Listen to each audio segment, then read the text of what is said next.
আজি অসমৰ উপনিৰ্বাচন ফলাফল হোৱাত যেতুকে 5টা উপনিৰ্বাচনত ইতিমধ্যে আমাৰ বিজেপি আৰু মিত্ৰজোঁটৰ ফলাফল খুব আশাত কৰি আমি ভাবা ধৰণতকৈ বেছি ভাল হৈছে।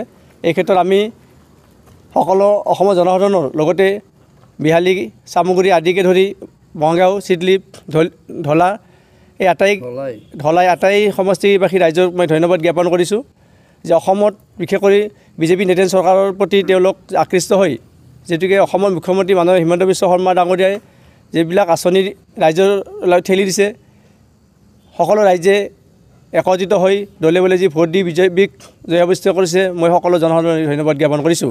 ইয়াৰ উপৰি আমাৰ ভাৰতবৰ্ষৰ যিটো মহাৰাষ্ট্ৰ আৰু ঝাৰখণ্ডৰ যিটো সাধাৰণ নিৰ্বাচন ইতিমধ্যে মহাৰাষ্ট্ৰতো বিজেপি দলে একক সংখ্যাগৰিষ্ঠতা লাভ কৰিছে। এই ক্ষেত্ৰত মই দুখন ৰাজ্যৰ জনসাধাৰণলৈ ধন্যবাদ জ্ঞাপন কৰিছোঁ। অসমৰ মাননীয় মুখ্যমন্ত্ৰী হিমন্ত বিশ্ব শৰ্মা ডাঙৰীয়া ভৱেশ কলিতা আমাৰ সভাপতি তেওঁলোকৰ যিটো নিৰবিচ্ছিন্নভাৱে দলৰ যিটো কাম কৰিছে এই ক্ষেত্ৰত আমি জনসাধাৰণৰ নিশ্চয় শলাগ ল'ব লাগিব।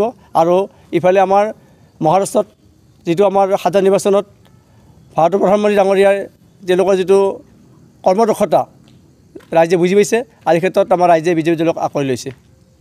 চামগুৰি সমষ্টিত কংগ্ৰেছে এইবাৰ ধূলিসাৎ হৈ গ'ল আৰু ৰকিবুল হুছেইনৰ সপোন আছিল যে পুত্ৰক তেওঁ ৰাজনৈতিকভাৱে সংস্থাপন কৰিব, কিন্তু তেওঁলোক বিফল হোৱা দেখা গ'ল। কি হ'ব এই ক্ষেত্ৰত?